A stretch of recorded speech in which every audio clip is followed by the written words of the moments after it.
أعوذ بالله من الشيطان الرجيم. بسم الله الرحمن الرحيم. الحمد لله الذي أنزل على عبده الكتاب ولم يجعل له عوجا. صدق الله العظيم. محبت سے پڑھیے گا. ان اللہ وملائکته يصلون على النبي يا أيها الذين آمنوا صلوا عليه وسلموا تسليما. الصلاة والسلام عليك يا رسول الله وعلى آلك وأصحابك يا حبيب الله يا رحمة للعالمين یا خاتم النبیین. سامعین محترم، ماشاءاللہ سے آج ہمارا انوار قرآن کے سلسلے میں 33واں لیکچر ہے، 15واں پارہ ہے سورہ کہف. ابھی جو ہے وہ ہم انشاءاللہ شروع کر رہے ہیں. سورہ جو ہے یہ مکہ میں نازل ہوئی. سامعین محترم، اس کے بہت سے مضامین ہیں، آپ ضرور اس کو غور سے سماعت فرمائیے گا. اللہ رب العزت نے ارشاد فرمایا، تمام تعریفیں اس اللہ کے لیے ہیں جس نے اپنے بندے پر کتاب نازل فرمائی اور اس میں کوئی ٹیڑھ نہیں رکھی. اللہ تعالیٰ کی دیکھیں نا، پہلے اس سے جو پہلے سورت تھی سورہ بنی اسرائیل، اس کے آخر میں اللہ تعالیٰ کی حمد و ثنا قدرت بیان کی گئی، اور سورہ کہف کے شروع میں اللہ تعالیٰ کی قدرت اور شان جو ہے وہ بیان کی جا رہی ہے، اور اس کے ساتھ ساتھ قرآن پاک کی جو ہے شان جو ہے وہ بیان کی جا رہی ہے کہ اس میں کوئی ایسی بات نہیں جو کہ غلط ہو. لوگوں کی مصلحتوں کو قائم رکھنے والی نہایت معتدل کتاب، تاکہ اللہ کی طرف سے سخت عذاب سے ڈرائے اور اچھے اعمال کرنے والے مومنوں کو خوشخبری دے کہ ان کے لیے اچھا ثواب ہے جس میں ہمیشہ رہیں گے، اور ان لوگوں کو ڈرائے جو کہتے ہیں کہ اللہ نے اپنا کوئی بچہ بنایا ہے. تو نعوذ باللہ معاذ اللہ کی یہ جو لوگ اللہ تعالیٰ کے اوپر بہتان لگاتے تھے، جھوٹ بولتے تھے کہ اللہ تعالیٰ کی کوئی اولاد ہے، تو یہ اللہ پاک نے فرمائی اللہ تعالیٰ کے اوپر جھوٹ بولتے ہیں. اس بارے میں نہ تو وہ کچھ علم رکھتے ہیں اور نہ ان کے باپ دادا. کتنا بڑا بول ہے جو ان کے منہ سے نکلتا ہے، وہ بالکل جھوٹ کہہ رہے ہیں جو اللہ تعالیٰ کی شان کو بگاڑ کے بیان کرتے ہیں. تو نعوذ باللہ فرمان ان کے لیے سخت عذاب ہے. اور اگر وہ اس بات پر ایمان نہ لائیں تو ہو سکتا ہے کہ تم ان کے پیچھے غم کے مارے اپنی جان کو ختم کر دو. نبی پاک صلی اللہ علیہ وسلم جب کفار ایمان نہ لاتے تو نہایت رنجیدہ ہو جاتے. تو فرمائے کہ آپ اپنے قلب مبارک کو تسلی فرمائیں، اور مطلب آپ نہ ان کے اوپر رنج و غم کیا کریں اور ان کے ایمان لانے کی فکر نہ کیا کریں.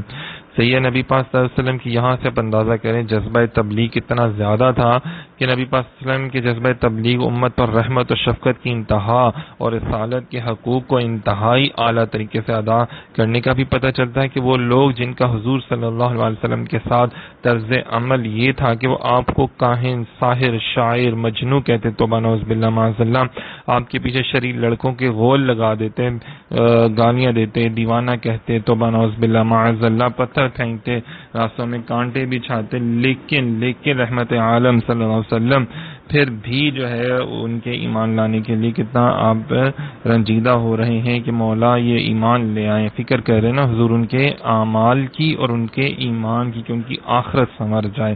اللہ اکبر. یہ میرے نبی پاک رحمت للعالمین صلی اللہ علیہ وسلم کی شان ہے. جب اتنی شانوں والے نبی کے آپ امتی ہوں تو پھر دیکھیں ہمیں یہ زیب نہیں دیتا کہ ہم بے ادبی کریں، گستاخیاں کریں، بلکہ ہمیں تو چاہیے کہ ہم زیادہ سے زیادہ حضور کا ادب کریں، درود و سلام پڑھیں، حضور کی شانی لوگوں کا بہت زیادہ بیان کریں. سامعین محترم، فی زمانہ مسلمانوں کی بہرا روی، اسلامی احکام پر عمل سے دوری، یہودیوں، عیسائیوں اور دیگر کافروں کے طور طریقے اور رسم و رواج کی پیروی اور مسلمانوں میں پھیلی فحاشی اور یعنی دیکھ کر اس نے ان کی اصلاح کی کتنی کوشش کی. ہمیں یہ بھی دیکھنا نا کہ ہم نے کتنی کوشش کی. ہمیں بھی حضور علیہ السلام کے امتی ہونے کے ناطے کوشش تو کرنی چاہیے نا، لوگوں کو بتانا چاہیے، اور ان کی یہ حالات دیکھ کر ہمیں کتنا افسوس ہوتا ہے اور رنج ہوتا ہے. ہمیں تو بس اپنی فکر ہوتی ہے نا، بس یہ ہمارے معاملات اچھے ہو جائیں، ہم صحیح ہو جائے، ہمیں دولت مل جائے، ہمارا گھر بن جائے، ہمارے بچے پڑھ لکھ جائیں. تو میں آپ بھی علم کا، دین کا علم حاصل کریں، اور آپ کو بھی فکر ہونی چاہیے اپنے دوست باپ کی کہ جہاں پہ اگر ان کے دنیاوی معاملات اچھے ہیں تو ان کے دینی اور روحانی معاملات بھی اچھے ہونے چاہیے. یہ بھی حضور علیہ السلام کی سنت ہے، امت کی فکر کرنا، اپنے دوست احباب کے ایمان کی بھی فکر کرنا. صحیح ہے. فرمایا بے شک ہم نے زمین پر موجود چیزوں کو زمین کے لیے زینت بنا تاکہ ہم انہیں آزمائیں کہ ان میں عمل کے اعتبار سے کون اچھا ہو. بے شک جو کچھ زمین پر ہے ہم اسے خشک میدان بنا دیں گے. اللہ تعالیٰ نے فرمایا کہ ہم نے یہ جو معدنیات، نباتات، حیوانات، دریا وغیرہ سب کچھ زمین کی زینت کے لیے بنایا تاکہ ہم آپ کو آزمائیں کہ آپ اللہ کا کتنا شکر ادا کرتے ہیں. اور بے شک جو زمین پر ہے ہم اسے خشک بھی بنا سکتے ہیں، سو مطلب ختم بھی کر سکتے ہیں. یہاں پہ یہ فرمایا کہ نا دنیا کی محبت کو ختم کرنے کا عمدہ طریقہ ہے کہ یار یہ تو ختم ہے، یہ تو فانی ہو سکتی ہے، تو مجھے اس کے پیچھے نہیں لگنا، مجھے تو آخرت کے لیے اعمال کرنے ہیں نا اپنے. کتنا عمدہ طریقے سے بیان فرمایا جا رہا ہے کہ دنیا کی محبت کو اپنے طریقے سے اپنے اندر سے دور کرنا ہے. یہ دیکھیں یہ بھی سارے تربیت کے معاملات فرمائے جا رہے ہیں سورہ کہف میں. فرمایا کیا تمہیں معلوم ہوا کہ پہاڑی غار اور جنگل کے کنارے والے وہ ہماری نشانیوں میں سے ایک عجیب نشانی تھے. جب ان نوجوانوں نے غار میں پناہ لی پھر کہنے لگے اے ہمارے رب ہمیں اپنے پاس سے رحمت عطا فرما اور ہمارے لیے ہمارے معاملے میں ہدایت کے اسباب مہیا فرما. سامعین محترم یہاں پر اصحاب کہف کا جو ہے نا واقعہ وہ شروع ہو رہا ہے. تو اللہ تعالیٰ نے ارشاد فرمایا کہ بڑی عجیب و غریب نشانیوں میں سے ایک نشانیاں ہیں. اس میں بہت سی نصیحتیں بہت سی حکمتیں ہیں جاننے والوں کے لیے. ارشاد فرمایا کہ جب ان نوجوانوں نے اپنی کافر قوم سے اپنا ایمان بچانے کے لیے غار میں پناہ لی اللہ کی بارگاہ میں دعا کیا ہمارے رب ہمیں اپنے پاس سے رحمت عطا فرما ہدایت اور نصرت اور عزت اور مغفرت اور دشمنوں سے امن عطا فرما. یہ وہ لوگ تھے جو کہ نیک لوگ تھے. یہ 7 لوگ تھے اگرچہ ان کے ناموں میں کسی قدر اختلاف ہے لیکن حضرت عبداللہ ابن عباس کی روایت پر جو نام ہیں تفسیر خازن میں وہ بیان کی گئے ہیں. اچھا جی ان کی صحیح تعداد بھی معلوم نہیں صحیح طریقے سے نا یہ بھی آگے جا کے قرآن پاک میں اس کا ذکر بھی آئے گا لیکن جو علماء تفسیر نے اس کو بیان کیا ہے ان کے نام وہ یہ ہیں مقصمینہ یملیخہ مرتونس بینونس ساری نونس زو نوانس کشفیتا تنونس اور ان کے کتے کا نام قطمیر تھا. سامعین محترم یہ جو اصحاب کہف کے جو نام ہیں اکثر اولیاء کرام بزرگان دین نے ان کی بہت سی برکات جو ہے وہ بتائی ہیں لیکن کوشش کرے خود نہ کرے ہمیشہ کسی صاحب علم سے ہی لیں. ان کے نام لکھ کر تعویذ بنا کر پہنا جائے تو بہت سے بچے کے رونے کے حوالے سے بخار کے حوالے سے جسمانی تکالیف بھی دور ہوتی ہیں اور بہت سی جان و مال کی حفاظت کے لیے عقل کے لیے ذہن کے لیے بڑا اچھا ہے اس کا جو تعویذ ہے نا ان کے ناموں کا. اب دیکھیں یہ اولیاء کرام کے نام ہیں صرف صحیح ہے نا. تو حضرت عیسیٰ علیہ السلام کی امت کے اولیاء اللہ جو تھے ان کے ناموں کی برکات اتنی ہیں کہ اگر وہ لکھ کر تعویذ بنا کے گلے میں ڈالا جائے تو اثر کریں گے. تو سامعین محترم اگر ہم پنجتن پاک کے یا صحابہ کرام کے نام لکھ لیں تو اسی برکات کا عالم کیا ہوگا اور پھر سب سے بڑھ کر اللہ کے کلام کا عالم کیا ہوگا. اگر اللہ کے ولی کی شان یہ ہے کہ وہ اللہ تعالیٰ کے احکامات پر عمل کرتا ہے تو اللہ تعالیٰ اس کے نام میں برکت رکھ دیتا ہے. تو پھر خود رب کائنات کے کلام کی اعوذ باللہ من الشیطان الرجیم کی بسم اللہ الرحمن الرحیم کی سورہ فلق والناس اور پورا قرآن پاک ماشاءاللہ سے ہے تو کتنی برکات ہوں گی اندازہ کریں. اور پھر اگر ہم ان سے زیادہ برکات لینا چاہتے ہیں تو اگر ہم اس کے اوپر عمل کریں گے تو پھر ہماری زندگی بھی برکتوں والی رحمتوں والی فضل والی بن جائے گی. صحاب کہف کا مختصر واقعہ ہے کہ حضرت عیسیٰ علیہ السلام کے آسمان پر تشریف لے جانے کے بعد یہ واقعہ رونما ہوا. صحیح ہے جی.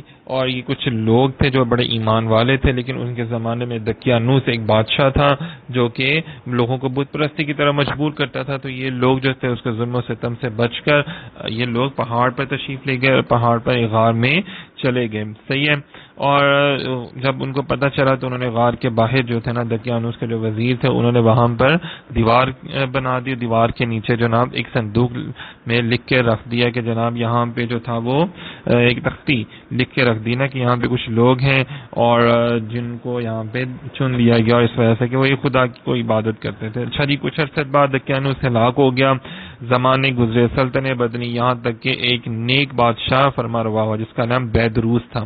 اس نے 68 سال حکومت کی. اس کے دور حکومت میں ملک میں فرقہ بندی پیدا ہوئی. بعض لوگ مرنے کے بعد اٹھنے اور قیامت آنے کے منکر ہو گئے تھے. یہ ذرا غور کیجئے گا مرنے کے بعد دوبارہ زندہ ہونے کے نا.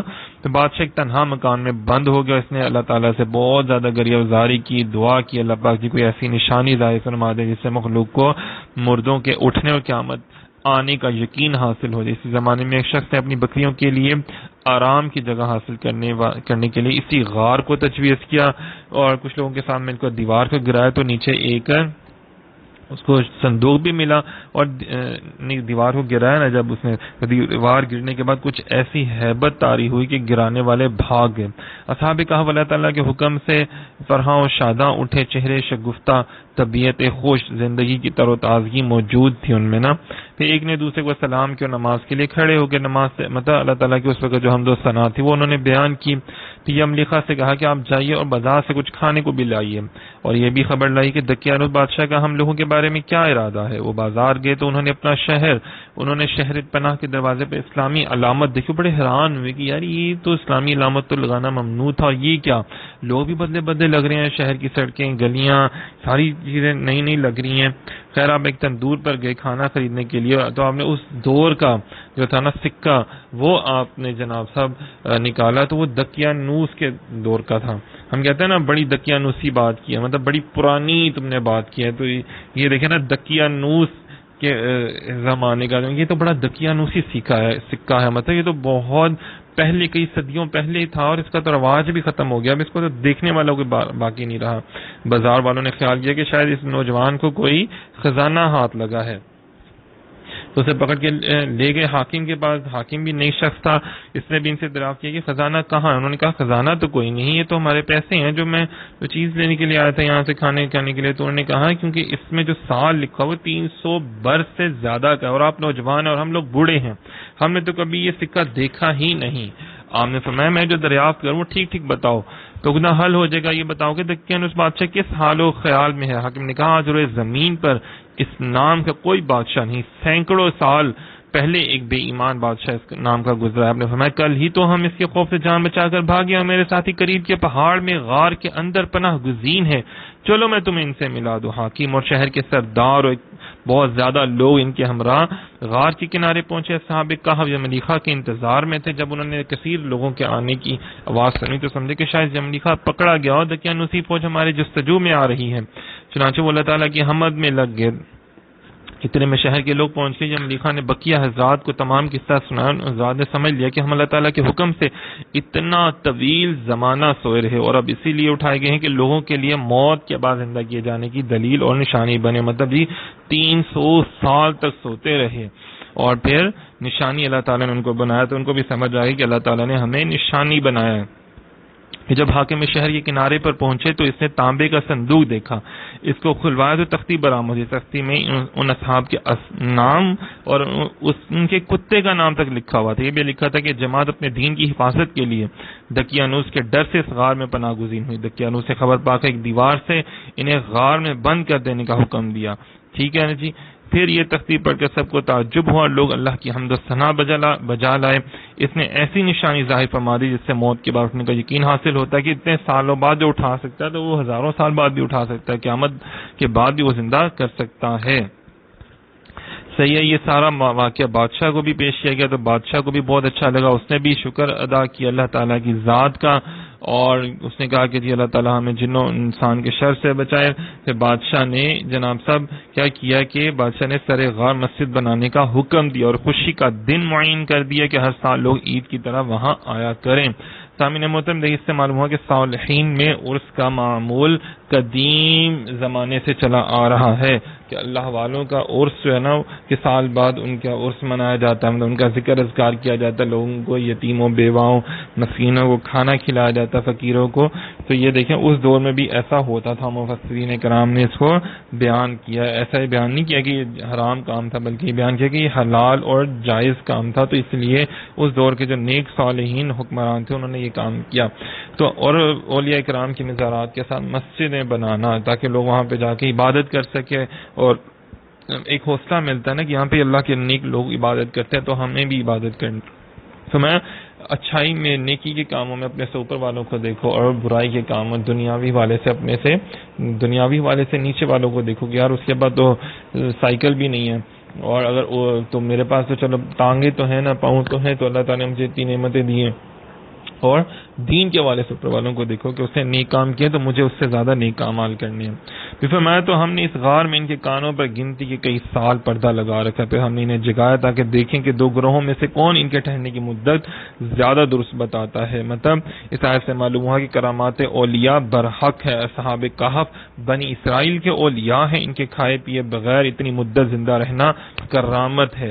دیکھیں اگر بنی اسرائیل کے امتی 300 سال بغیر کھائے پیے زندہ رہ سکتے ہیں، تو اگر ہم کہیں کہ صابر ربیہ سرکار نے 12 سال کچھ نہیں کھایا، پھر 12 سال کچھ نہیں کھایا، ہے تو لوگوں کو تکلیف ہو جاتی ہے. ہم کہیں کہ جی بابا فرید الدین گنج شکر سرکار کچھ کھاتے ہی نہیں تھے کتنے کتنے مہینے, حضور سیدہ شیخ عبد القادر جیلانی 40 دن کچھ نہیں کھاتے تھے, تو لوگوں کو تکلیف ہو جاتی ہے. تو دیکھیں اگر بنی اسرائیل کے انبیاء کے جو امتی ہیں اولیاء اللہ, ان کی یہ کرامات ہیں, تو پھر نبی پاک صلی اللہ علیہ وسلم کی جو امت کے اولیاء ہیں ان کی شانیں تو ان سے کئی گنا زیادہ ہے نا, تو ان کی کرامات بھی یقین کرنا چاہیے. یہ بھی معلوم ہوا کہ کرامت ولی سے سوتے میں بھی صادر ہو سکتی ہے, اور اسی طرح بعد موت بھی ان کے جسموں کو مٹی کا کھانا, یہ بھی مٹی کا نہ کھانا, یہ بھی کرامت اولیاء میں سے. دیکھیں آج بھی نبی پاک صلی اللہ علیہ وسلم کے امتیوں کے حوالے سے بہت سے ایسے قبور کھودی گئی ہیں, صحابہ کرام کی بہت سی ایسی قبریں جب کھودی گئیں کئی سو سال بعد بھی, تو ان کے جسم بالکل تر و تازہ اور بالکل فریش نکلے, کفن بھی بالکل ٹھیک تھا نا. یہ دیکھیں ہم بنی اسرائیل کے اولیاء کا تو مان لیتے ہیں, تو ہمیں نبی پاک صلی اللہ علیہ وسلم کی امت کے اولیاء داتا حضور کے بارے میں بھی تو کرامات ماننی چاہیے نا. بزرگوں کے اولیاء اللہ کے بارے میں جو کرامات ہیں, نظام الدین اولیاء خواجہ غریب نواز کی, وہ بھی تو ماننی چاہیے نا. پھر نیز یہ بھی معلوم ہوا کہ یہ ضروری نہیں کہ ولی اپنے اختیار سے کرامت ظاہر کرے, اسے علم بھی ہو, بلکہ بعض اوقات بغیر ولی کے اختیار کے اور بغیر اس کے علم کے بھی کرامت ظاہر ہوتی ہے, جیسے اصحاب کہف کے واقعے میں ہوا. لیکن بغیر بعض اوقات بغیر اس کے بھی نا, بغیر اختیار کے بھی, مطلب آپ نے نہیں کیا لیکن پھر بھی ہو گئے. جو بے شمار, جیسے یہ انہوں نے حضرت ثابت بیا سرکار نے بھی ایسے کیا تھا نا, انہوں نے قصدن نہیں ایسے کیا تھا, ان کو بھوک ہی نہیں لگ رہی تھی, لیکن وہ ان کا بھوک نہ لگنا, 12 سال کچھ نہ کھانا, یہ بھی کرامت ہو گئی تھی. اسی طرح اولیاء کرام کی بے شمار کرامات ہیں جو کہ تصور میں چلے جاتے تھے, اور اللہ وہاں پہ لوگوں کو دکھاتے تھے کہ میرا ولی جو ہے وہ یہاں پہ موجود ہے, حالانکہ کتنے شہروں دور بابا فرید الدین شکر سرکار پاک پتن میں ہے, اور لوگ ان کو فلسطین میں دیکھتے تھے, ان کو خانہ کعبہ کے سامنے دیکھتے تھے. اسی طرح داتا حضور گنبد فیض عالم سرکار نے یہاں پہ کھڑے ہو کے خانہ کعبہ دکھا دیا. تو یہ اللہ کی شان ہے کہ اولیاء کرام کچھ کرامات ظاہر خود سے کرتے ہیں, کچھ اللہ با ان کی ظاہر کروا دیتے ہیں, اور ان کے مزارات سے بھی, اسی لیے تو لوگ فیض اٹھا رہے ہیں. شاہ فرمائے گا پھر ہم نے صحابہ کہا کو 309 سال کی نیند کے بعد جگا, تاکہ دیکھیں کہ ان کے سونے کی مدت کے بارے میں اختلاف کرنے والے دو گروہوں میں سے کون ٹھیک ٹھہرتا ہے. پھر فرمایا ہم آپ کے سامنے ان کا ٹھیک حال بیان کرتے ہیں. بے شک وہ کچھ جوان تھے جو اپنے رب پر ایمان لائے, اور ہم نے ان کی ہدایت میں اضافہ کر دیا, اور ہم نے ان کے دلوں کو قوت عطا فرمائی. جب وہ کھڑے ہو گئے تو کہنے لگے ہمارا رب وہ ہے جو آسمانوں اور زمین کا رب ہے, ہم اس کے سوا کسی معبود کی عبادت ہرگز نہ کریں گے. اگر ہم ایسا کریں تو اس وقت ہم ضرور حد سے بڑی ہوئی بات کہنے والے ہوں گے. ہماری قوم ہے, انہوں نے اللہ کے سوا اور معبود بنا رکھے, ان پر کوئی روشن دلیل کیوں نہیں لاتے؟ اس سے بڑھ کر ظالم کون جو اللہ پر جھوٹ باندھے. دیکھیں, اور آپس میں کہا جب تم ان لوگوں سے اور اللہ کے سوا جن کو یہ پوچھتے ہیں ان سے جدا ہو جاؤ تو غار میں پناہ لو, تمہارا رب تمہارے لیے اپنی رحمت پھیلا دے گا, تمہارے کام میں تمہارے لیے آسانی مہیا کر دے گا. یہ انہوں نے آپس میں ایک دوسرے سے کلام کیا. اس سے معلوم ہوا کہ فتنوں کے زمانے میں خلقت سے علیحدگی اپنے ایمان کی حفاظت کا ذریعہ ہے. نبی پاک صلی اللہ علیہ وسلم نے شاہ فرمان قریب مسلمانوں کا بہترین مال وہ بکریاں ہوں گی جنہیں لے کے وہ پہاڑ کی چوٹیوں اور برساتی مقامات پر چلا جائیں گے, اپنے دین کو بچانے کی خاطر فتنوں سے بھاگ رہا ہوگا. آج بھی جیسے لوگ فتنوں سے بھاگنے کے لیے اللہ والوں کے پاس چلے جاتے ہیں یا دور دراز علاقوں میں جا کے عبادت اور ریاضت کرتے ہیں, تو یہ اسی چیز کو مد نظر رکھتے ہوئے کرتے ہیں نا. اسی آیت سے بھی معلوم ہے کہ مقبولان بارگاہ الہی تقیہ نہیں کرتے, جیسے صحابہ کہا اپنے علاقہ چھوڑ دیا لیکن جھوٹ نہیں بولا اور نہ ہی کفار کے کہنے پر اپنا دین بدلا. پھر فرمایا اور اے حبیب تم سورج کو دیکھو گے کہ جب نکلتا ہے تو ان کے غار کے دائیں جانب مائل ہو کر نکل جاتا ہے, جب غروب ہوتا ہے تو ان سے بائیں طرف کترا کر گزر جاتا ہے, حالانکہ اس غار کے کھلے حصے میں ہیں. یہ اللہ کی نشانیوں میں سے جسے اللہ ہدایت دیتا ہے تو وہی ہدایت پانے والا ہے, اور جسے وہ گمراہ کرے تو تم ہرگز اس کے لیے کوئی راہ دکھانے والا مددگار نہ پاؤ گے. یہ بھی ایک اللہ تعالیٰ نے معجزہ کیا. معجزہ کیا کیا کہ سورج اپنی جو اصل رستے سے تھوڑا سا ہٹ کے گزرتا تھا دائیں اور بائیں جانب, مطلب بالکل, حالانکہ وہ اگر وہ صحیح طریقے سے چلتا ہے جیسے قدرت نے اس کو ایک عام نارمل طریقہ کار ہے, تو وہ ان کے اوپر ان کی دھوپ پڑتی, جسم خراب ہونے کا خدشہ تھا. تو کیا ہوا کہ اللہ پاک نے وہ غار کے کھلے حصے میں تھے, روشنی کو ڈائریکٹ پڑ سکتی تھی, تو لیکن اللہ تعالیٰ نے یہ بھی معجزہ کر دیا نا کہ سورج کو دائیں اور بائیں پھیر دیا, تھوڑا سا ہٹا کر چلانا شروع کر دیا اتنے عرصے میں, مطلب 309 سال تک. فرمایا اور تم انہیں جاگتے ہوئے خیال کرو گے حالانکہ وہ سو رہی ہیں، اور ہم ان کی دائیں اور بائیں کروٹ بدلتے رہتے ہیں، ان کا کتا غار کی چوکھٹ پر اپنی کلائیاں پھیلائے ہوئے ہے۔ اے سننے والے، اگر تو انہیں جھانک کر دیکھ لے تو ان سے پیٹ پھیر کر بھاگ جو ان کی ہیبت سے بھر جائے، یعنی کہ تم انہیں جاگتے ہوئے خیال کرو گے، مطلب وہ آنکھیں کھول کے سو رہے تھے نا۔ اور فرمایا کہ ہر 10 محرم شریف کو دن 10واں رات 11ویں 10 تو ان کو اللہ پاک دائیں اور بائیں کروٹ بدلتے رہتے ہیں تاکہ ایک ہی طرح لیٹے رہنے سے ان کے بدن کو نقصان نہ پہنچے۔ فرمایا کہ ان کا جو کتا تھا اس کا نام قطمیر تھا، تو اللہ تعالیٰ نے اس کتے کو بھی دیکھے نا اللہ والوں کی نسبت سے فیض اس کتے کو بھی ملا اور وہ کتا بھی جنتی ہو گیا۔ تو معلوم ہوا اللہ کے نیک بندوں سے محبت کی برکت کیا ہوتی ہے، جس نے نیک لوگوں سے محبت کی ان کی برکتیں پائے گا۔ ایک کتے نے نیک بندوں سے محبت کی، ان کی صحبت میں رہا تو اللہ تعالیٰ نے اس کا ذکر اپنی پاک کتاب میں فرما دیا۔ جب حضرت ابو عبداللہ محمد بن احمد قرطبی رحمۃ اللہ علیہ فرماتے ہیں کہ جب تک نیک بندوں اور اولیاء کرام کی صحبت میں رہنے کی برکت سے ایک کتا اتنا بلند مقام پا گیا، حتیٰ کہ اللہ تعالیٰ نے اس کا ذکر قرآن پاک میں فرمایا تو اس مسلمان کے بارے میں تیرا کیا گمان ہے جو اولیاء اور صالحین سے محبت کرنے والا اور ان کی صحبت سے فیض یاب ہونے والا ہے، بلکہ اس آیت میں ان مسلمانوں کے لیے تسلی ہے جو کسی بلند مقام پر فائز نہیں، یعنی ان کے لیے تسلی ہے کہ وہ اپنی اس محبت اور عقیدت کی وجہ سے اللہ تعالیٰ کی بارگاہ میں سرخرو ہوں گے۔ مطلب جو اولیاء اللہ سے محبت کرتے ہیں نا ان کے اوپر یہ مقام ہے، تو جو نفرت کرتے ہیں دیکھیں پھر ان کا ٹھکانہ تو جہنم میں ہے نا، اندازہ کریں۔ اللہ اکبر۔ پھر اسی طرح نبی پاک صلی اللہ علیہ وسلم نے فرمایا کہ جو جس سے محبت کرتا ہے قیامت والے دن وہ اسی کے ساتھ اٹھایا جائے گا۔ تو صحابہ نے عرض کیا رسول اللہ ہم تو آپ سے محبت کرتے ہیں، مطلب میرے ایک صحابی نے عرض کیا رسول اللہ میرے پاس بہت زیادہ نمازیں اور روزے تو نہیں ہیں، البتہ میں اللہ اور اس کے رسول صلی اللہ علیہ وسلم سے محبت کرتا ہوں۔ حضور نے ارشاد فرمایا جس سے وہ محبت کرتا ہے نا تم ان کے ساتھ ہوگے جن سے تم محبت کرتے ہو۔ تو حضرت انس بن مالک رضی اللہ عنہ فرماتے ہیں میں نے صحابہ کرام کو بہت خوش دیکھا کہ مطلب اس سے زیادہ ان کو خوشی والا دن ان کے لیے نہیں تھا کہ جب حضور نے فرمایا کہ ظاہری بات ہے وہ سب حضور سے محبت کرتے تھے، فرمایا تو جو حضور سے محبت کرتا ہے وہ بھی قیامت والے دن حضور کے ساتھ ہوگا۔ اسی طرح جو اولیاء اللہ سے محبت کرتا ہے داتا حضور سے، خواجہ غریب نواز سے، بابا فرید سے، غوث پاک سے محبت کرتا ہے تو وہ ان کے ساتھ ہوگا۔ پھر چلیں جی آگے، اسی طرح دیکھیں نا کہ یہ ذرا سوچنا چاہیے، قرآن پاک میں ہر بات واضح کھول کے اللہ تعالیٰ نے بیان کیا، اور بنی اسرائیل کے اولیاء کا مقام بیان کیا ہے تو پھر نبی پاک صلی اللہ علیہ وسلم کی امت کے اولیاء کی شانیں بھی تو آپ کو ماننی چاہیے نا۔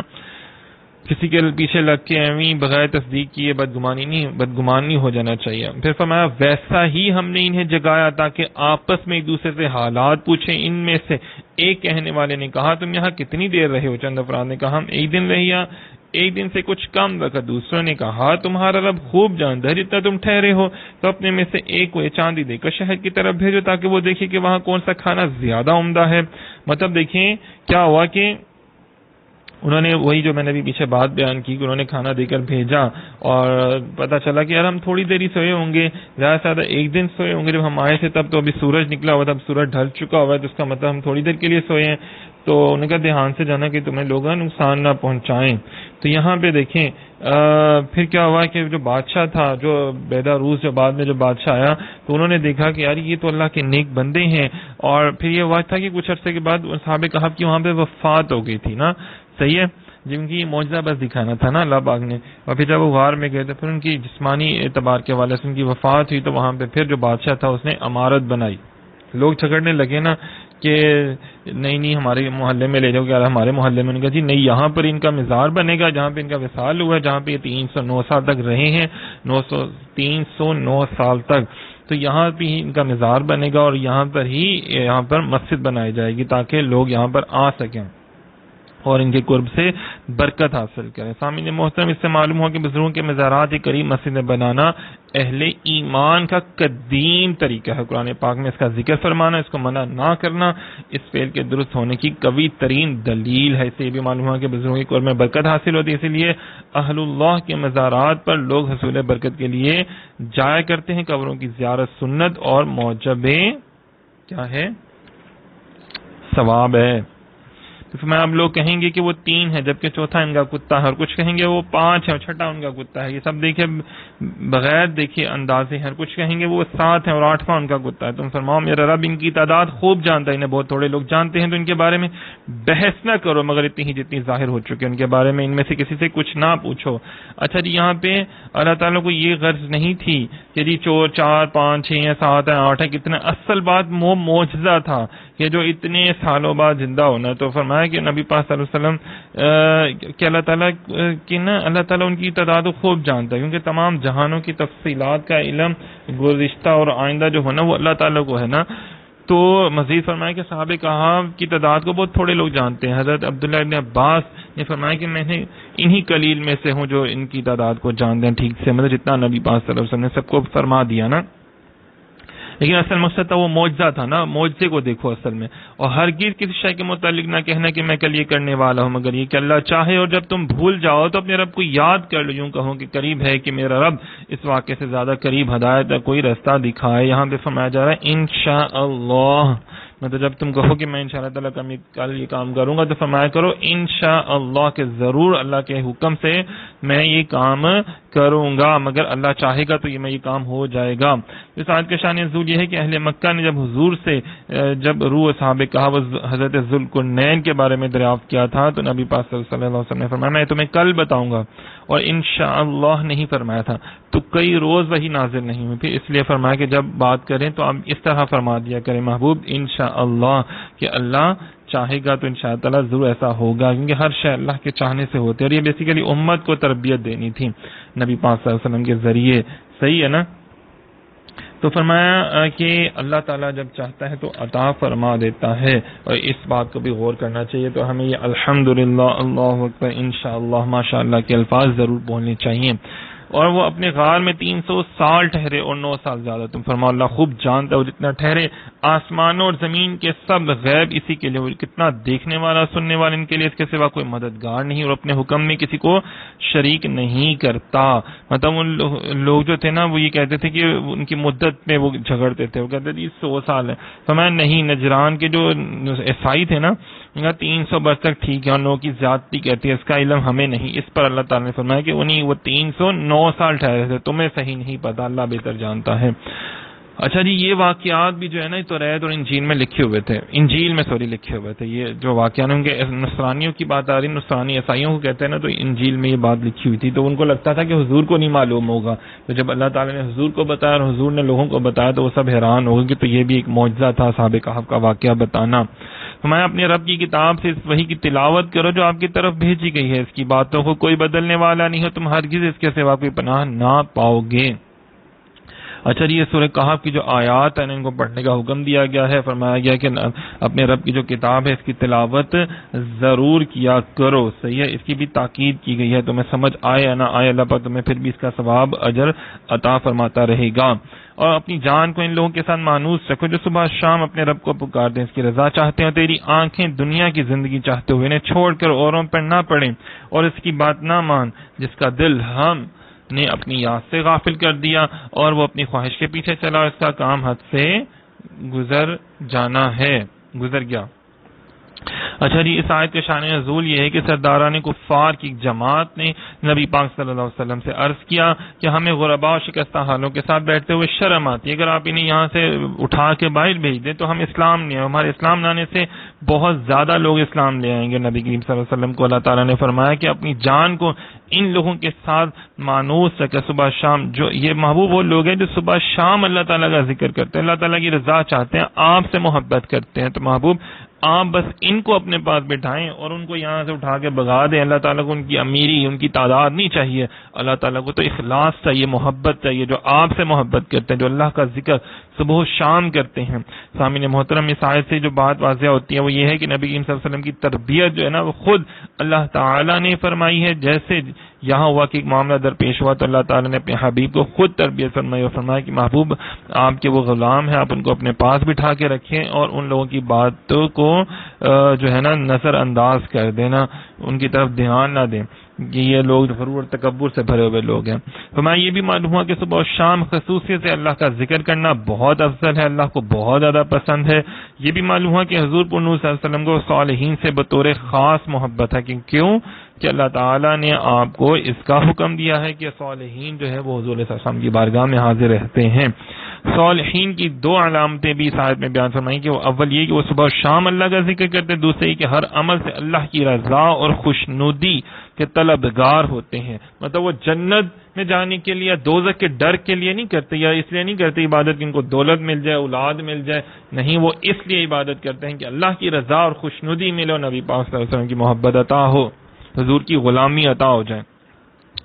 مزید اس آیت میں دنیا داروں کی طرف نظر رکھنے، ان کی پیروی سے ممانعت کی بارے میں حکم ہے۔ اس حکم میں قیامت تک کے مسلمانوں کو ہدایت ہے کہ غافلوں، متکبروں، ریاکاروں، مالداروں کی نہ مانا کریں۔ مطلب ایسے جو لوگ جو ظالم ہیں، جو اللہ کے حکم پر نہیں چلتے، ہاں جو امیر لوگ اللہ کے احکامات پر عمل کرتے ہیں تو ان کے پاس آپ بیٹھ سکتے ہیں۔ اور فرمایا ان کے مال و دولت پر نظر نہ جمائیں، بلکہ مخلص، صالحہ، غرباء، مساکین کے ساتھ تعلق رکھیں، انہی کی اطاعت کیا کریں۔ مطلب نیک صالحین لوگوں کے پاس بیٹھا کریں، جایا کریں، جو متقی ہیں، پرہیزگار ہیں، عالم ہیں، اولیاء اللہ ہیں، جو اللہ آپ کو دین اسلام کی اور حضور کی محبت سکھاتے ہیں، ان کے پاس بیٹھا کریں۔ یہ نہ دیکھیں کہ وہ غریب ہیں، نہیں، ان کے پاس بیٹھا کریں، بلکہ اللہ پاک زیادہ اس چیز کو پسند فرماتا ہے اور یہ حضور کی بھی سنت ہے۔ فرمایا نبی پاک صلی اللہ علیہ وسلم نے میری امت میں سے کچھ لوگ علم دین سیکھیں گے، قرآن پڑھیں گے اور کہیں گے کہ ہم امیروں کے پاس اس لیے جاتے ہیں تاکہ ان سے دنیا حاصل کر لیں اور اپنے دین کو ان سے جدا رکھتے ہیں، حالانکہ یہ نہیں ہو سکتا۔ جیسا کہ کانٹے والے درخت سے پھل توڑنے میں کانٹے ہی ہاتھ آتے ہیں، اسی طرح وہ ان کے قرب میں گناہوں سے نہیں بچے۔ مطلب پھر بھی آپ کو غرور اور تکبر آپ کے اندر آ ہی جائے گا۔ دیکھ لینا ایسے علماء یا ایسے بھی پیر ہیں یا ایسے بھی لوگ ہیں جو عمراء جیسے غرور اور تکبر والے لوگ ہیں، جیسے دیکھ لینا درباری علماء، درباری پیر جو آج کل ہیں، MPs ہیں، غریبوں سے ملتے ہی نہیں ہیں، ان کے کام ہی نہیں کرتے، جبکہ دیکھا جائے صحابہ کرام یا ایسے کامل اولیاء کرام جنہوں نے غوث پاک سرکار یا بڑی بڑی ہستیاں جنہوں نے عوام الناس کی فلاح کے لیے، بھلائی کے لیے بھی بڑے کام کیے، معاشرے کو بہتر نظام دیے انہوں نے ماشاءاللہ سے، اور آج جو ہیں وہ حکومت انہوں کے باوجود بھی کوئی معاشرے کو بہتر نظام نہیں دے رہے، کہ ان کے ہوتے اسمبلیوں میں ان کے ہوتے ہوئے بھی، سینیٹرز بنے ہوئے بھی پھر بھی بے ادبیاں گستاخیاں ہو رہی ہیں۔ پھر فرمایا کہ اگر علماء علم حاصل کرنے کے باعث محفوظ رکھتے، اسے اہل لوگوں کے سامنے پیش کرتے تو اہل زمانہ کے سردار بن جاتے، لوگ ان کو سر آنکھوں پہ بٹھاتے۔ صحیح ہے، تو اگر علم اللہ تعالیٰ کی رضا کے لیے نہیں تو وہ کچھ بھی نہیں۔ پھر فرمایا تم فرما دو کہ حق تمہارے رب کی طرف سے ہے، تو جو چاہے ایمان لائے، جو چاہے کفر کرے، بے شک ہم نے ظالموں کے لیے وہ آگ تیار کر رہی جس کی دیواریں انہیں گھیر لیں گے، اور پانی کے لیے فریاد کریں گے تو ان کی فریاد اس پانی سے پوری کی جائے گی جو پگھلائے ہوئے تانبے کی طرح ہوگا، جو ان کے منہ کو بھون دے گا۔ کیا ہی برا پینا، دوزخ کیا ہی بری ٹھہرنے کی جگہ، قیامت یہ اندازہ کریں جہنم کے بارے میں، قیامت کے بارے میں یہ چیزیں جو ہیں وہ بتاری جا رہی ہیں۔ نبی پاک صلی اللہ علیہ وسلم نے ارشاد فرمایا جہنم میں سب سے کم عذاب جس شخص کو ہوگا اسے آگ کی 2 جوتیاں پہنائی جائیں گی جن کی گرمی کی وجہ سے اس کا دماغ کھول رہا ہوگا۔ اللہ اکبر۔ اللہ پاک کی دعا ہے اللہ پاک ہمیں جہنم کی آگ سے بچائے اور نیک اور اچھے اور پاکیزہ اعمال کرنے کی توفیق عطا فرمائے۔ پھر فرمایا بے شک جو لوگ ایمان لائے، پہلے جہنمی کا ذکر تھا، اللہ والوں کا ذکر، اور نیک اعمال کیے، ہم ان کا اجر ضائع نہیں کرتے جو اچھے عمل کرنے والے ہوں، ان کے لیے ہمیشگی کے باغات ہیں، ان کے نیچے نہریں بہتی ہیں، باغوں میں سونے کے کنگن پہنائے جائیں گے اور وہ سبز رنگ کے باریک اور موٹے ریشم کے کپڑے پہنیں گے، وہاں تختوں پر تکیے لگائے ہوئے ہوں گے۔ ٹھیک ہے نا جی، کتنی بڑی بات ہے، وہ کیا لگائے ہوں گے؟ تختے اور تخت ان کے لیے ہوں گے، اور یہ کیا ہی اچھا ثواب ہے، جنت کی کیا ہی اچھی آرام کی جگہ ہے۔ یہ دیکھیں بیان کیا جا رہا ہے اللہ والوں کے لیے جو جنت میں ان کو عطا کی جائیں گی چیزیں۔ بہرحال یہ اب آپ نے دیکھنا کہ یہ صرف جنت میں ریشم کے لباس پہنے جائیں گے، لیکن عام زندگی میں ہمیں یہاں پہ مردوں کو ریشمی لباس اور زیورات پہننا جائز قرار نہیں دیا گیا ہے۔ اس کے لیے آپ علماء کرام سے رابطہ کیجیے گا، علم حاصل کیا کریں. ہمارے مرد حضرات بھی چینیں سونے کی اور انگوٹھیاں چاندی کی اتنی زیادہ پہن لیتے ہیں، تو کتنی مقدار کتنی ضرورت ہے، یہ سارا غور کیا کریں کہیں گناہ گار نہ ہو جائیں. پھر فرمایا اور ان کے سامنے 2 آدمیوں کا حال بیان کرو کہ ان میں سے ایک آدمی کے لیے ہم نے انگوروں کے 2 باغ بنائے، ان دونوں باغوں کو کھجوروں سے ڈھانپ دیا اور ان کے درمیان کھیتی بھی بنا دی. مطلب ایک کافر اور ایک مسلمان کا حال بیان کیا جا رہا ہے کہ ایک آدمی کو اللہ تعالیٰ نے کھجوروں کے باغ عطا فرمائے، کھجوروں کے، انگوروں کے اور کھجوروں کے ڈھانپ دیا، اور بہت زیادہ کھیتی بھی اللہ پاک نے اس کو عطا فرمائی، بڑی زیادہ فصل ہوئی. دونوں باغوں نے اپنے اپنے پھل دے دیے، اس میں کچھ کمی نہ کہ ان دونوں کے بیچ میں ہم نے ایک نہر جاری کر دی. اس آدمی کے پاس پھل تھے تو اس نے اپنے ساتھی سے کہا، غرور اور تکبر سے باتیں کیا کرتا تھا نا، دوسرے ساتھی سے جو مسلمان تھا، اس سے کہا میں تجھ سے زیادہ مالدار ہوں، افراد کے اعتبار سے زیادہ طاقتور ہوں. تو میں اپنے باغ میں گیا، حالانکہ وہ اپنی جان پر ظلم کرنے والا تھا. کہنے لگا میں گمان نہیں کرتا کہ یہ باغ کبھی فنا بھی ہوگا. مطلب وہ اسے لگتا تھا کہ میں تو جناب صاحب میرا تو یہ باغ کبھی بھی فنا نہیں ہوگا، اس میں تو بڑی فصلیں ہیں، بڑا اچھا میں نے اس کی کیئر کی ہے جناب صاحب، یہ میری ساری محنت ہے. صحیح ہے نا، غرور تکبر میں آ گیا نا. اس سے معلوم ہوا کہ وہ کافر بھی تھا، ناشکرا بھی تھا، متکبر بھی. اور یہ بھی معلوم ہوا کہ دنیاوی دولت غافل کے لیے زیادہ جرم کرنے کا باعث بن جاتی ہے. غافل کے لیے، جو غافل ہوگا وہ زیادہ بڑا جرم میں مبتلا ہو جائے گا اگر اسے زیادہ دولت مل جائے، لیکن جو مومن ہوگا اصل میں اس کو زیادہ دولت بھی پیچھے نہیں ہٹا سکتی، وہ زیادہ دولت بھی اللہ کی رضا کے لیے خرچ کرے گا. اس سے فرمایا کہ اور میں گمان نہیں کرتا کہ قیامت قائم ہونے والی ہے، اور اگر مجھے رب کی طرف لوٹایا بھی گیا تو میں ضرور اس باغ سے بہتر پلٹنے کی جگہ پا لوں گا. مطلب کافر کو جو تھا نا، گمان تھا نا کہ قیامت اول تو آنی نہیں، اگر آئے گی بھی تو میں تو جناب بہتر جگہ میں رہوں گا، کیونکہ یہاں پہ بھی میری بہتر جگہ ہے نا، میرے پاس بڑا مال و دولت ہے، باغ ہے. پھر اللہ تعالیٰ نے فرمایا کہ اس کے ساتھی نے اس کی فخر و غرور کی باتوں کا جواب دیتے ہوئے کہا کیا تو اس کے ساتھ کفر کرتا ہے جس نے تجھے مٹی سے بنایا، پھر نطفے سے، پھر تجھے بالکل صحیح مرد بنایا. لیکن میں تو یہی کہتا ہوں کہ وہ اللہ ہی میرا رب ہے اور میں کسی کو اپنے رب کا شریک نہیں کرتا. مطلب کہ وہ جو مسلمان جو تھا اس کا ساتھی، اس نے اسے کہا کہ بھی اللہ تعالیٰ نے تجھے مٹی کو بنایا، دیکھے نا، من صلصال کالفخار، کھنت ہوئی مٹی یا گارے کی بدبودار مٹی سے تجھے بنایا. مطلب بتانا یہ تھا کہ تیری اوقات کیا انسان کی، تجھے آج دن کساری پہ رہنا چاہیے، اور پھر تجھے ایک نطفے سے پیدا کیا. چھوٹا سا گندا نطفہ اگر آ جائے تو ہم کہتے ہیں یہ ناپاک ہو گئے، لیکن اگر وہی عورت کے رحم میں چلا جائے تو اسی سے اولاد پیدا ہوتی ہے. میں اس کو یاد کروایا جا رہا ہے کہ تیری پیداوار کس چیز کیا، تو کیوں غرور کر رہا ہے اس چیز کو نا. تجھے قوت، عقل، بلوغت، ہر چیز اللہ نے عطا فرمائی اور تجھے صحیح مرد بنایا ہے. اور ایسا کیوں نہ ہوا کہ جب تو اپنے باغ میں گیا تو کہتا یہ سب وہ ہے جو اللہ نے چاہا. مطلب ساری قوت اللہ کی مدد سے ہی. اگر تو مجھے اپنے مقابلے میں مال اور اولاد میں کم دیکھ رہا ہے، اگر تو مجھے اپنے مقابلے میں غریب دیکھتا ہے، تو تجھے یہ چاہیے تھا کہ تو یہ کہتا کہ یار یہ ساری چیزیں اللہ کی طرف سے ہیں، ماشاء اللہ سے، لا قوت الا باللہ، مطلب لا حول ولا قوت الا باللہ، مطلب مجھ میں قوت نہیں، اللہ تعالیٰ کی مہربانی ہے، اللہ تعالیٰ کی قوت ہے، اللہ تعالیٰ کی شان ہے، اس نے مجھے اولاد عطا فرمائی، اس نے مجھے مال و دولت عطا فرمائی، مجھے حسن و جمال، صحت، تندرستی، اللہ تعالیٰ کی مشیت ہے، اس کے فضل و کرم سے ہے. تو نے ایسا کیوں نہیں کہا؟ تجھے ایسا کہنا چاہیے تھا کہ ماشاء اللہ، ہمیں یہ کہنا چاہیے نا. یہ اللہ تعالیٰ کے اختیار میں ہے، وہ چاہے تو اس کو آباد رکھے، چاہے تو ویران کر دے. اور ایسا کہتا تو یہ تیرے حق میں بہتر ہوتا. مسلمان و کافر میں فرق چیک کر لیں ذرا، مسلمان و کافر میں فرق واضح ہو گیا نا. کافر اپنے مال و دولت و کامیابی کو اپنی کوششوں کا نتیجہ سمجھتا ہے، جبکہ مسلمان اپنی ہر کامیابی کو اللہ کے فضل و کرم کی طرف منسوب کرتا ہے.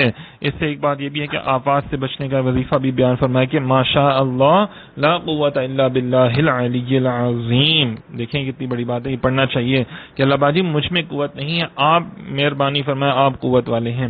فرمایا تو قریب ہے کہ میرا رب مجھے تیرے باغ سے بہتر عطا فرما دے اور تیرے باغ پر آسمان سے بجلیاں گرا دے تو وہ چٹیل میدان ہو کر رہ جائے، یا اس باغ کا پانی زمین میں دھنس جائے، یا پھر تو اسے ہرگز تلاش نہ کر سکے. مطلب یہاں پہ بیان فرمایا گیا کہ اللہ تعالیٰ کے عذاب سے ڈر، یہ بھی ہو سکتا ہے کہ اللہ پاک اگر آج تیرے پاس ہے تو کل میرے پاس اچھا باغ آ جائے، یہ نہ ہو جائے کہ تیرے اوپر عذاب نازل ہو جائے اور تیرے ساری چیزیں ختم کر دی جائیں اور اس کے پھل پھر اللہ تعالیٰ فرماتا ہے پھر کیا ہوا کہ اس کے پھل گھیر لیے گئے.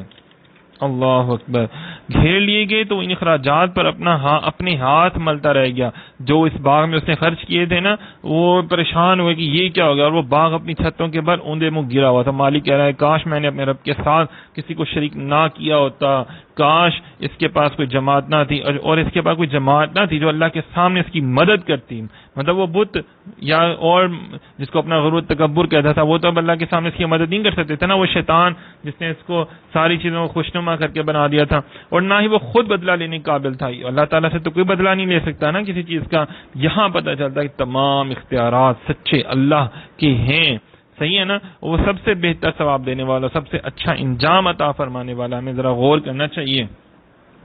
صحیح ہے, ہر بات پر ہمیں غور کرنا چاہیے. اللہ تعالیٰ کی شان کتنی بڑی ہے نا کہ اللہ تعالیٰ نے پھر اس کو عذاب دیا اور جب عذاب دیا تو پھر اس کو بچانے والا کوئی بھی نہیں تھا. میں ان کے سامنے بیان کروں کہ دنیا کی زندگی کی مثال ایسی جیسے ایک پانی ہو جسے ہم نے آسمان سے اتارا تو اس کے سبب زمین کا سبزہ گھنا ہو کر نکلا, پھر وہ سوکھی گھاس بن گیا جسے ہوائیں اڑاتی پھرتی ہیں اور اللہ ہر چیز پر قدرت رکھنے والا ہے. مطلب اس مثال دی جا رہی ہے نا کہ ایسے جیسے اللہ تعالیٰ نے آسمان سے پانی برسایا تو ہریالی اور سبزی اور شادابی پیدا ہو گئی اور پھر کیا اسے کہتے کچھ عرصے کے بعد ہی وہ سبزہ فنا ہو گیا, سارا سوکھی گھاس ہو گئی اور ہوائیں اس کو ادھر ادھر اڑاتی پھر رہی ہیں. تو یہ زندگی جو ہے نا اس کا کچھ پتہ نہیں ہے. آج سرسبز و شاداب ہے تو کل ویران ہے, آج ویران ہے تو کل سرسبز و شاداب ہے. تو ہر شے جو ہے اللہ کی طرف سے, اللہ تعالیٰ کا شکر ادا کرتے رہنا چاہیے, اس کی حمد و ثنا پڑھتے رہنا چاہیے, اس کے پیارے محبوب نبی پاک صلی اللہ علیہ وسلم کی سیرت پر, اسوہ حسنہ پر عمل کرتے رہنا چاہیے. پھر فرمایا مال اور بیٹے دنیا کی زندگی کی رونق ہیں اور باقی رہنے والی اچھی باتیں تیرے رب کے نزدیک ثواب کے اعتبار سے زیادہ بہتر اور امید کے اعتبار سے زیادہ اچھی ہیں. فرمایا اگر مال کو راہ خدا میں خرچ کیا اور خصوصاً کوئی صدقہ جاریہ کا کام کیا تو یہی مال نجات کا ذریعہ بنے گا. یوں ہی اگر اولاد کی اچھی تربیت کی اور نیکی کے راستے پر لگایا تو ان کی نیکیوں کا ثواب بھی ملے گا اور اس کے ساتھ اولاد کی دعائیں بھی ملتی رہیں گی. آج خدا را اپنی اولادوں کو رسول اللہ صلی اللہ علیہ وسلم کا غلام بنا لیں. صحیح ہے نا, ورنہ تو کل کو لعنت ہی پڑنی ہے. فرمایا یاد کرو جس دن ہم پہاڑوں کو چلائیں گے اور تم زمین کو صاف کھلی ہوئی دیکھو گے جس پر پہاڑ وغیرہ کچھ بھی نہ ہوگا اور ہم لوگوں کو اٹھائیں گے تو ان میں سے کسی کو نہ چھوڑیں گے. یہ قیامت کی نشانیاں جو ہیں وہ باتیں جو ہیں وہ کی جا رہی ہیں. پھر فرمایا گیا اور سب تمہارے رب کی بارگاہ میں صفیں باندھے پیش کیے جائیں گے. قیامت والے دن صفیں باندھ کے ہاتھ باندھ کے سارے کھڑے ہوں گے. ٹھیک ہے نا, ویسے ہی جیسے ننگے بدن ننگے پاؤں مال و زر سے خالی ہو کر آئے, جیسے ہم نے تمہیں پہلی بار پیدا کیا. جو قیامت کے منکرین ہوں گے ان سے کہا جائے گا تمہارا تو گمان یہ تھا کہ قیامت نہیں آئے گی, اب دیکھو تم یہاں کھڑے ہو. یہاں پہ غافل مسلمانوں کو بھی ذرا سوچنا چاہیے نا, غور کرنا چاہیے. جو غافل ہیں ابھی بھی ان کو بھی چاہیے کہ وہ ابھی سے توبہ کر لیں, استغفار کر لیں, نہیں تو یہ عذاب کی پکڑ بہت زیادہ ہوتی ہے. جس میں نام اعمال رکھا جائے گا تو تم مجرموں کو دیکھو گے کہ اس میں جو لکھا ہوا ہوگا اس سے ڈر رہے ہوں گے اور کہیں گے ہائے ہماری خراب بھی اس نام اعمال کو کیا ہے کہ اس نے ہر چھوٹے اور بڑے گناہ کو گھیرا ہوا ہے. اور مطلب دیکھیے کہ اس میں صغیرہ گناہ بھی لکھے گئے ہوں گے بہت زیادہ اور کبیرہ گناہ بھی ہوں گے بہت زیادہ, اور وہ گھبرا رہے ہوں گے اور مجرموں کی طرح کھڑے ہوں گے. اور عائشہ صدیقہ رضی اللہ عنہا فرماتی ہیں کہ نبی پاک صلی اللہ علیہ وسلم نے ارشاد فرمایا کہ اے عائشہ ان گناہوں سے تم بھی پرہیز کرو جنہیں تم حقیر سمجھتی ہو, کیونکہ اللہ تعالی کے ہاں ان کا بھی سوال ہوگا. اللہ اکبر. چھوٹے چھوٹے گناہوں کے بارے میں بھی پتہ چلا جائے گا, پوچھا جائے گا جن کو آج ہم چھوڑے نہیں, یہاں چھوٹا سا جھوٹی تو بولا, چھوٹی سی چغلی کر لی, کوئی مسئلہ نہیں ہوا, یہ گالی تو دے دی, تو یہ چھوٹے چھوٹے گناہ بھی دیکھے جائیں گے. اور یاد کرو جب ہم نے فرشتوں سے فرمایا آدم کو سجدہ کرو تو سب نے سجدہ کیا سوائے ابلیس کے, وہ جنوں میں سے تھا تو وہ اپنے رب کے حکم سے نکل گیا. تو اے لوگوں کیا تم اسے اور اس کی اولاد کو میرے سوا دوست بناتے ہو حالانکہ وہ تمہارے دشمن ہیں. ظالموں کے لیے کیا ہی برا بدلہ ہے. اللہ تعالیٰ فرماتا ہے تم شیطانوں کو کیوں دوست بناتے ہو, شیطان صفت لوگوں کو کیوں دوست بناتے ہو, یہ تو وہ جنوں میں سے ہے شیطان. تو تم دیکھو نا, ہم نے جب کہا فرشتوں سے سجدہ کرو تو اس سے انکار کر دیا, فرشتوں نے کہنا مانا. تو دیکھو تم ان میں سے مت ہو جانا, وہ ظالم ہے بہت زیادہ, تمہیں گناہوں میں گھیر لے گا, ڈال دے گا. نہ میں نے انہیں آسمان اور زمین کو بناتے وقت حاضر رکھا تھا اور نہ خود ان کے بناتے وقت, اور نہ میں گمراہ کرنے والوں کو مددگار بنانے والوں. اللہ تعالیٰ نے فرمایا جب میں زمین و آسمان بنا رہا تھا تو میں نے شیطان کو یا بتوں کو اپنے ساتھ نہیں رکھا ہوا تھا, ان سے میں نے پوچھ کے نہیں بنایا تھا. اللہ پاک کی ذات بے نیاز ہے, اس کو کسی سے پوچھنے کی ضرورت ہی نہیں ہے, اس کا کوئی مشیر ہی نہیں ہے, پھر اس کے سوا اور کسی کی عبادت کس طرح درست ہو سکتی ہے. اللہ پاک فرماتا ہے کہ پھر میرے علاوہ پھر کسی کی تم عبادت کیوں کرتے ہو, جبکہ وہ انہوں نے نہ آسمان بنایا نہ انہوں نے کائنات بنائی، نہ وہ میرے مشیر ہیں، نہ وزیر ہیں، ان کی کوئی اوقات ہی کوئی نہیں، وہ تو شیطان ہے، تو تم کیوں ان کی باتوں کو مانتے ہو؟ پھر فرمایا اور یاد کرو جس دن اللہ فرمائے گا میرے ان شریکوں کو پکارو جنہیں تم میرا شریک گمان کرتے تھے.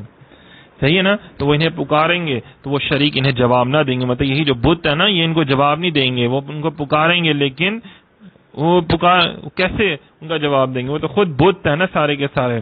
صحیح ہے. یہاں پہ بتوں کی بات کی جا رہی ہے، جو اولیاء اللہ کے مزارات پہ ہم جاتے ہیں، حاضری دیتے ہیں، ان کو احسان ثواب کرتے ہیں، تو لوگ ہمارے اوپر پھپتیاں کستے ہیں، ہمارے ساتھ بدگمانی رکھتے ہیں کہ یار یہ جو قبروں پہ کیا لینے جاتے ہیں، شرک کرتے ہیں. جی ہندو بھی تو بتوں کو پوجتے ہیں، یہ بھی مٹی کو پوجتے ہیں، پتھروں کو پوجتے ہیں جا کے. یار ایسا نہیں ہے، ایسا نہیں ہے. ہم جاتے ہیں مزار پاک پر اولیاء کرام کی، تو ہم وہاں پہ دعائے خیر کرتے ہیں، ان کو احسان ثواب کرتے ہیں. اللہ کا وسیلہ قرآن پاک میں پیچھے آیتوں میں بیان کیا گیا نا کہ ہم وسیلے کے طور پہ کہتے ہیں کہ اللہ داتا حضور کے وسیلے سے ہمارے پر کرم فرما دیں، ان کے صدقے سے کرم فرما دیں. ہم یہ نہیں کہتے کہ داتا حضور آپ ہم پہ کرم فرمائیں کیونکہ آپ ہی خدا ہیں، توبہ نعوذ باللہ، ایسا تو ہم نہیں کہتے نا.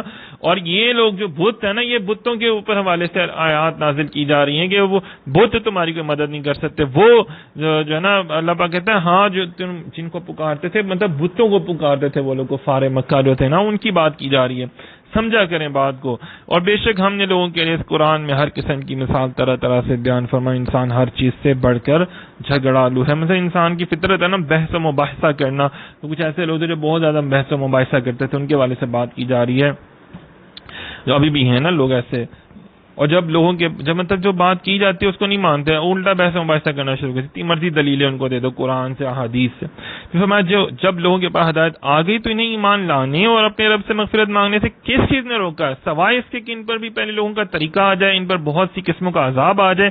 مطلب بھائی حجت قائم ہو گئی ہے، آپ کے پاس قرآن پاک بھی ہے، علماء بھی ہیں، صالحین بھی ہیں، آپ ان سے علم حاصل کریں، سب کچھ کریں. نبی پاک صلی اللہ علیہ وسلم کے اوصاف حمیدہ، اسوہ حسنہ، ہر شے موجود ہے، کتابیں موجود ہیں، علماء موجود ہیں، سب کچھ موجود ہیں. پھر آپ کیوں نہیں توبہ کرتے؟ پھر آپ کیوں نہیں استغفار کرتے؟ پھر کیوں نہیں آپ گناہوں سے پیچھے ہٹتے؟ کیوں نہیں آپ سیدھے راستے پر چلتے؟ تو آپ دیکھ لو پھر عذاب بھی آئے گا پھر آپ لوگوں کو.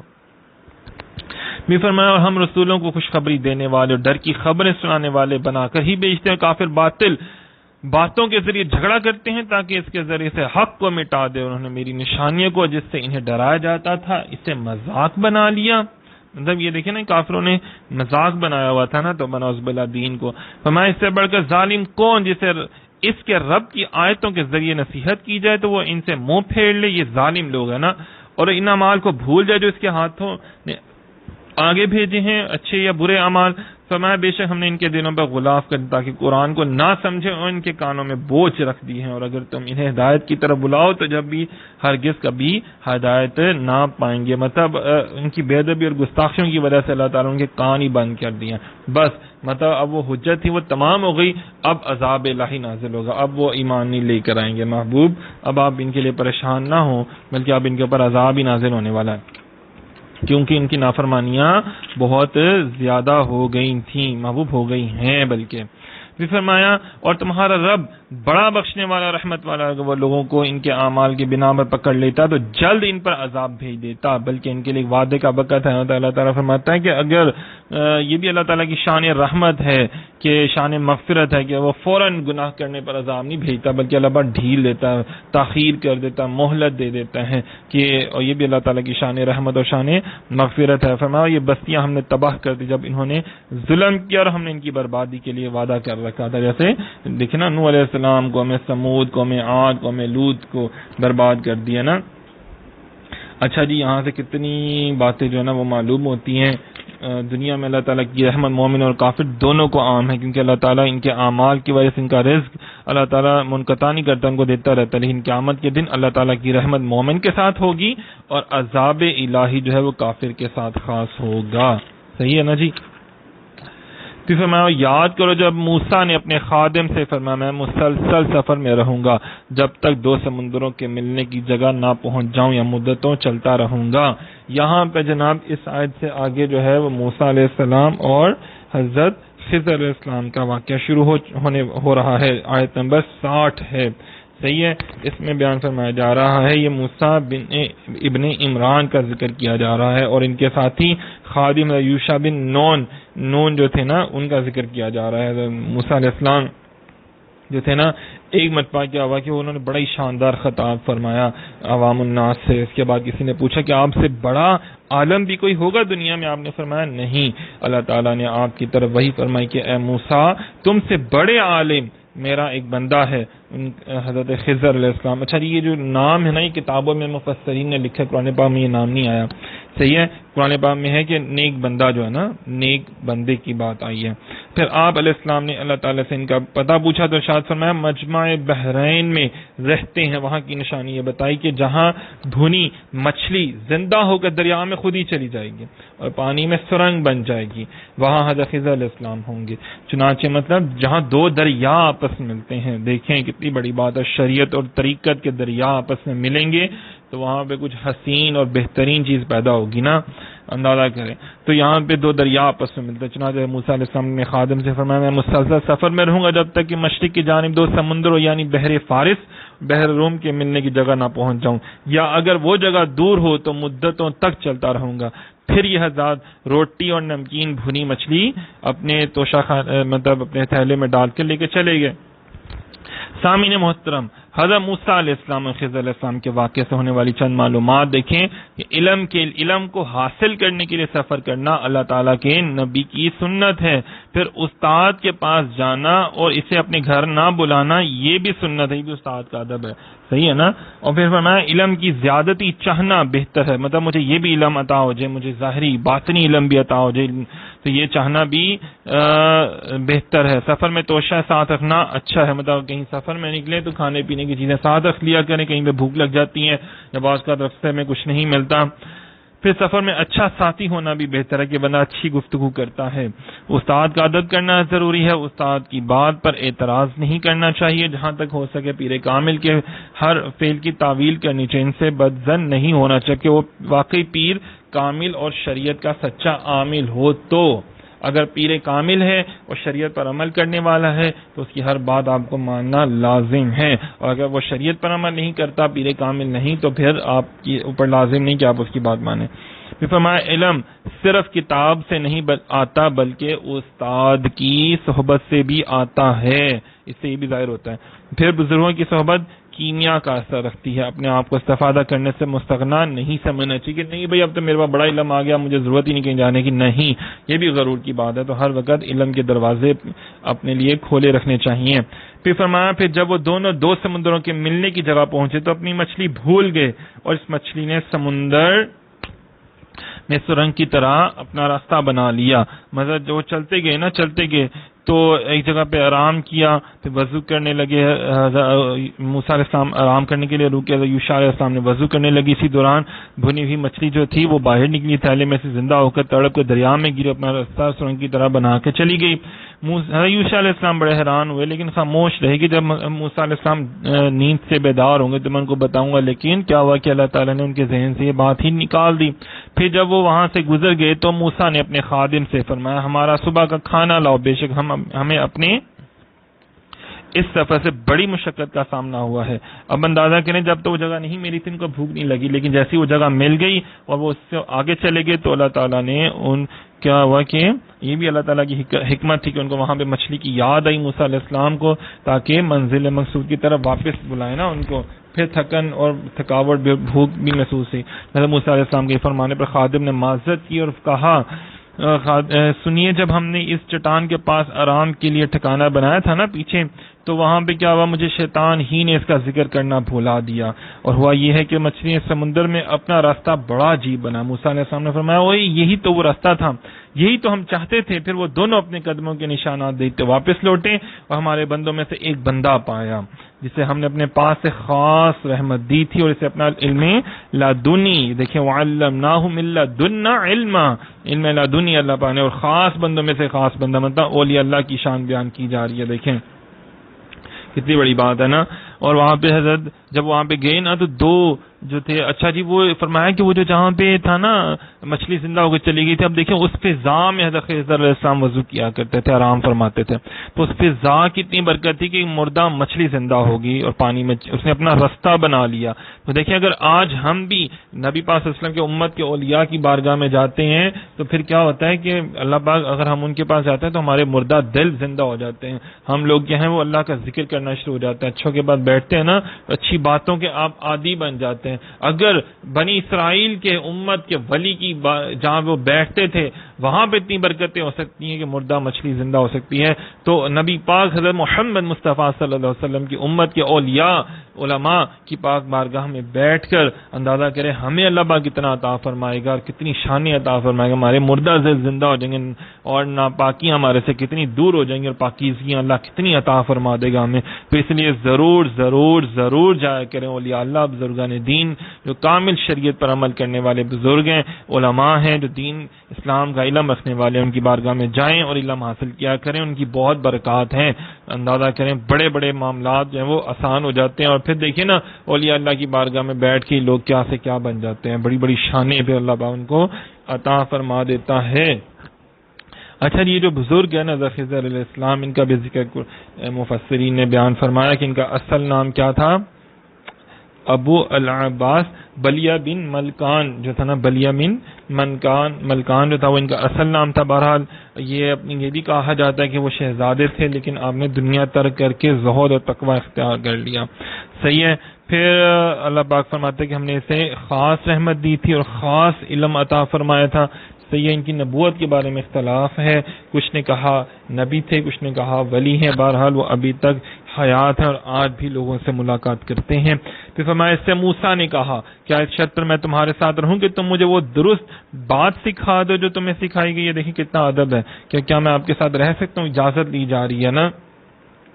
تو آدمی کو علم کی طلب میں رہنا چاہیے، خواہ وہ کتنا ہی بڑا عالم ہو۔ تو اللہ کے نبی جو ہے موسیٰ علیہ السلام سے خضر علیہ السلام سے عرض کر رہے ہیں، فرمایا آدمی کو چاہیے کہ اپنے سے بڑے علم والے کے ساتھ خواہ وہ استاد ہو یا کوئی اور عاجزی اور ادب سے پیش آنا چاہیے، ادب بھی بتایا جا رہا ہے نا یہاں پہ۔ فرمایا آپ میرے ساتھ ہرگز نہ ٹھہر سکیں گے، جواب میں خضر علیہ السلام نے فرمایا، اور آپ اس بات پر کس طرح صبر کریں گے جسے آپ کا علم محیط نہیں۔ مطلب اس کا یہ تھا کہ آپ تو شریعت کو پسند کرنے والے ہیں نا، تو میں کچھ ایسی باتوں کروں گا جو کہ آپ کو ناپسندیدہ ہوں گی اور وہ ممنوع کام آپ کو دیکھنا پڑیں گے، اور انبیاء کرام سے ممکن ہی نہیں کہ وہ ممنوع کام دیکھ کر صبر کریں، کیونکہ انبیاء کرام تو ممنوع اور ناپسندیدہ کاموں سے تو روکتے ہیں، صحیح ہے، لیکن وہ اس میں بھی کوئی حکمت تھی نا۔ حدیث شریف میں ہے کہ حضرت خضر علیہ السلام نے موسیٰ علیہ السلام سے فرمایا کہ ایک علم اللہ تعالی نے مجھ کو ایسا عطا فرمایا جو آپ نہیں جانتے، اور ایک علم آپ کو ایسا عطا فرمایا جو میں نہیں جانتا۔ جو خضر علیہ السلام کو اللہ نے علم عطا فرمایا وہ باطن اور مکاشف کا ہے، اور یہ اہل کمال کے لیے باعث فضل ہے۔ پھر فرمایا موسیٰ علیہ السلام نے کہا اگر اللہ چاہے تو ان قریب آپ مجھے صبر کرنے والا پاؤ گے، اور میں آپ بھی کسی حکم کی خلاف ورزی نہ کروں گا۔ کہا تو اگر آپ کو میرے ساتھ رہنا ہے تو مجھ سے کسی شے کے بارے میں سوال نہ کرنا جب تک میں خود آپ کے سامنے اس کا ذکر نہ کر دوں۔ شاگرد اور مرید کے لیے بھی آداب بتائے جا رہے ہیں۔ شاگرد اور مرید کے آداب میں سے اپنے استاد اور پیر کے افعال پر زبان پر اعتراض نہ کھولے، منتظر رہے کہ وہ خود ہی استاد یا میرا جو پیر ہے وہ خود ہی اس کی حکمت ظاہر فرما دے۔ پھر وہ دونوں چلے یہاں تک کہ جب کشتی میں سوار ہوئے تو اس نے کشتی کو چیر ڈالا، مطلب خضر علیہ السلام نے کشتی کو توڑ دیا نا، اس کے دو پھٹے باہر نکالے۔ تو موسیٰ علیہ السلام نے فرمایا کہ یہ آپ نے بہت برا کام کیا، کہ تو انہوں نے ہمیں کشتی میں سوار کیا اور دوسرا آپ نے ان کی کشتی توڑ دی۔ تو پھر انہوں نے فرمایا قال علم اقول لك انك لن تستطيع معي صبرا، کیا میں نے آپ سے نہیں کہا تھا کہ آپ میرے ساتھ ہرگز نہ ٹھہر سکیں گے؟ موسیٰ علیہ السلام نے کہا میری بھول پر میرا مواخذہ نہ کرو اور مجھے میرے کام کی طرف سے مشکل میں نہ ڈالو، مطلب مجھے ایک اور موقع دو، صحیح ہے نا۔ تو پھر آپ نے فرمایا چلو ٹھیک ہے۔ پھر دونوں چلے یہاں تک کہ جب انہیں ایک لڑکا ملا تو اسے قتل کر دیا حضرت خضر علیہ السلام نے۔ موسیٰ علیہ السلام نے کہا کہ آپ تو صاحب شریعت تھے اور فضول میں کسی کو قتل کرنا تو غلط بات ہے، جرم ہے، گناہ کبیرہ ہے۔ تو موسیٰ علیہ السلام نے کیا کہا، کیا تم نے کسی جان کے بدلے کے بغیر ہی ایسے ہی اس کو ایک پاکیزہ جان کو قتل کر دیا؟ بے شک تم نے بہت ناپسندیدہ کام کیا۔ مطلب یہاں پہ بھی موسیٰ علیہ السلام نے ان کو ٹوکا، صحیح ہے، اور پھر وہاں پر پھر انہوں نے فرمایا تھا قال الم اقل لک اقل انک لن تستطیع معی صبرا، کہ کہا کیا میں نہ کہتا تھا کہ آپ میرے ساتھ ہرگز نہ ٹھہر سکیں گے. تو کچھ ایسی باتیں ہیں آگے چل کے انشاءاللہ تعالی تفسیر میں اس کا بیان کیا جائے گا. دعا کرتے ہیں اللہ رب العزت مجھے آپ کو ہم سب کو جو ہے وہ اس پر عمل کرنے کی توفیق عطا فرمائے. اچھا جی، ایک لفظ جو ہے نا وہ یہاں پہ مرشد کا اکثر لوگ ہم سے جھگڑتے ہیں، کہتے ہیں کہ جناب پیر و مرشد کا یا یہ لفظ جو ہے یہ تو قرآن پاک میں ہے ہی نہیں ہے، اور آپ نے جناب صاحب ایسے ہی من گھڑت باتیں جو ہیں وہ اولیاء اللہ کا ذکر جو ہے وہ کرتے رہتے ہیں. ایک تو یہ دیکھیں میں نے آپ کے سامنے کتنی ہی زیادہ آیات جو ہیں وہ بیان کی ہیں، صحیح ہے، اور یہ اولیاء اللہ کا ذکر ماشاءاللہ سے کتنا زیادہ میں نے بھی آپ کے سامنے آپ کے روبرو کیا ہے. تو یہاں پہ 14واں رکوع جو ہے نا اس کی آخری آیت جو ہے اس میں اللہ تعالیٰ فرماتے ہیں اور جسے اللہ ہدایت دیتا ہے تو وہی ہدایت پانے والا، اور جسے وہ گمراہ کرتے تو تم ہرگز اس کے لیے کوئی راہ دکھانے والا مددگار نہ پاؤ گے. مرشد کو کہا گیا ہے راہ دکھانے والا مددگار. تو دیکھیں مرشد کا لفظ قرآن پاک میں استعمال کیا گیا ہے. سورہ کہف میں فرمایا گیا کہ تم مطلب جس کو اللہ تعالیٰ نے ہدایت نہیں دینی ہوتی اس کو اپنے کسی مرشد سے نہیں ملاتا، مطلب رہنما رہبر ہادی سے نہیں ملاتا، اور اگر کسی کو اللہ نے ہدایت دینی ہوتی ہے تو اس کو اسی دنیا میں کوئی رہبر پیر کامل اس کو اللہ تعالیٰ ملا دیتا ہے. سامنے محترم ہم سب کو اللہ پاک اولیاء اکرام بزرگان دین کا ادب و احترام کرنے کی توفیق عطا فرمائے، ان کی بارگاہ میں جا کر ان سے فیض یاب ہونے کی توفیق عطا فرمائے. اگر کوئی غلطی کوتا ہے اللہ پاک اس کو معاف فرمائے. بہت شکریہ، جزاک اللہ.